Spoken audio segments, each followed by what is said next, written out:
Selamat pagi jemaat Rasul yang dikasih Tuhan Yesus Kristus kembali.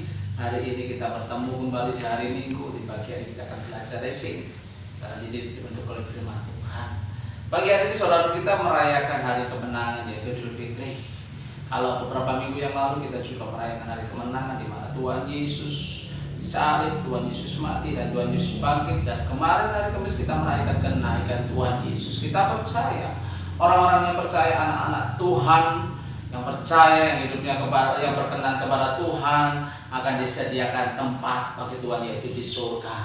Dan hari ini Tuhan kirimkan yaitu Roh Kudus untuk sebagai penghibur bagi kita, untuk sebagai pengingat bagi kita kalau kita melakukan kesalahan dan perbuatan dosa.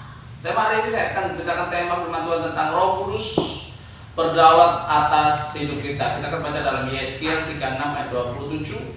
Yesaya 26 ayat 27. Roh Kudus akan kuberikan diam di dalam batinmu, dan aku akan membuat kamu hidup menurut segala ketetapanku dan tetap berpegang pada peraturan-peraturanku dan melakukannya. Ciri-ciri tanda Roh Kudus berdaulat atas hidup seseorang yang pertama yaitu hidup menurut ketetapan Tuhan.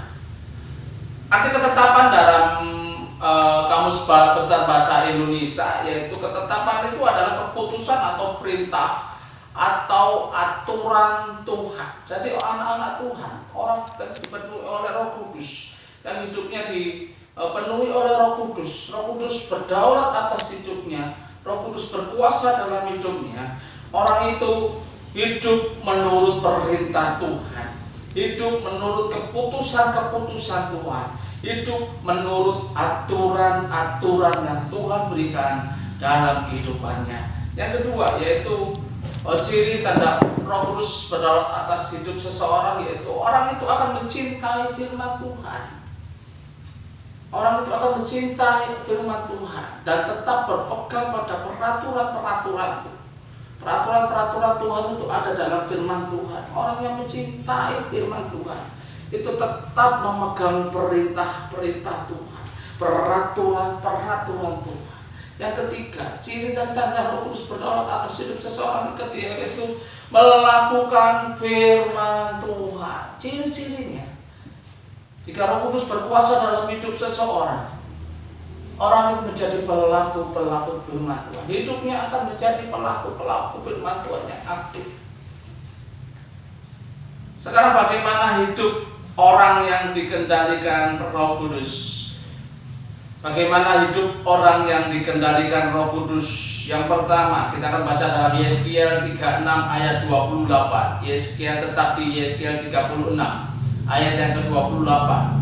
Dan kamu akan diam di dalam negeri yang telah kuberikan kepada nenek moyangmu, dan kamu akan menjadi umatku, dan aku akan menjadi Allahmu. Hidup orang yang dikendalikan oleh Roh Kudus adalah kita akan diam di negeri yang diberikan Tuhan. Tuhan memberikan negeri seperti di Indonesia ini, kita diam di negeri Indonesia ini. Kita dipakai di Indonesia, kita diberkati di Indonesia ini. Dan kita menjadi umat Tuhan, umat-umat Allah yang menyembah Tuhan Yesus Kristus. Yang kedua, di dalam Yesaya 36 ayat 29, bagaimana hidup orang yang dikendalikan oleh Roh Kudus. Yang kedua yaitu di ayat yang 29, aku akan melepaskan kamu dari dosa kenajisan. Kita akan dilepaskan dari segala dosa-dosa kenajisan, dosa-dosa yang berhubungan dengan kenajisan. Dan aku akan menumbuhkan gandum serta memperbanyaknya, dan aku tidak lagi mendatangkan kelaparan atasmu. Tuhan akan berlimpahkan kita berkat-berkat yang luar biasa, yaitu Tuhan memperbanyak gandum dalam hidup kita. Kita tidak akan kekurangan dari hal-hal makan, kita tidak akan kekurangan dari segala kebutuhan pokok kita. Tuhan curahkan berkat kita tidak akan dibiarkan kelaparan. Di ayat ke-30, aku juga akan memperbanyak buah pohon-pohonmu dan hasil ladangmu. Tuhan memperbanyak pohon-pohon kita, pohon-pohon buah-buah dibanyakan dalam hidup kita, dan hasil ladang kita akan diperbanyak, supaya kamu jangan lagi menanggung noda kelaparan di tengah bangsa-bangsa. Kita tidak akan kelaparan di antara bangsa-bangsa saat ini. Bangsa saat ini terjadi ekonomi yang sulit, ekonomi yang tidak menentu saat ini di Indonesia. Tapi kita percaya Tuhan akan melipat gandakan berkat-berkat kita. Kita tidak akan dibiarkan Tuhan kelaparan. Kita tidak akan terjadi kelaparan dalam hidup kita. Kita tidak akan memalukan nama Tuhan di saat negeri kita mengalami ekonomi yang tidak baik. Yang ketiga, kita akan baca di ayat yang ke-31. Saya akan bacakan di terjemahan yang lain atau di dalam bis. Yang terakhir, ayat yang terakhir. Kamu akan teringat kepada kelakuanmu yang jahat jika Roh Kudus berdaulat atau mengendalikan hidup kita. Ini yang akan keluar bagaimana kehidupan orang-orang yang ada dalam Roh Kudus ada dalam hidupnya. Kamu akan teringat kepada kelakuanmu yang jahat dan tindakanmu yang tidak pantas. Lalu kamu menjadi muak dengan dirimu sendiri karena dosa-dosa dan kekejian itu. Jadi orang Kristen yang dikendalikan oleh Roh Kudus, hidupnya dikendalikan oleh Roh Kudus. Di saat dia mau melakukan perbuatan jahat, dia ingat dan semakin muak akan perbuatan jahatnya.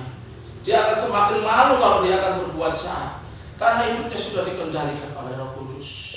Hari ini kita minta Roh Kudus pimpin hidup kita. Kita minta Roh Kudus kendalikan hidup kita, supaya hidup kita akan semakin sempurna dan dibenarkan oleh firman Tuhan.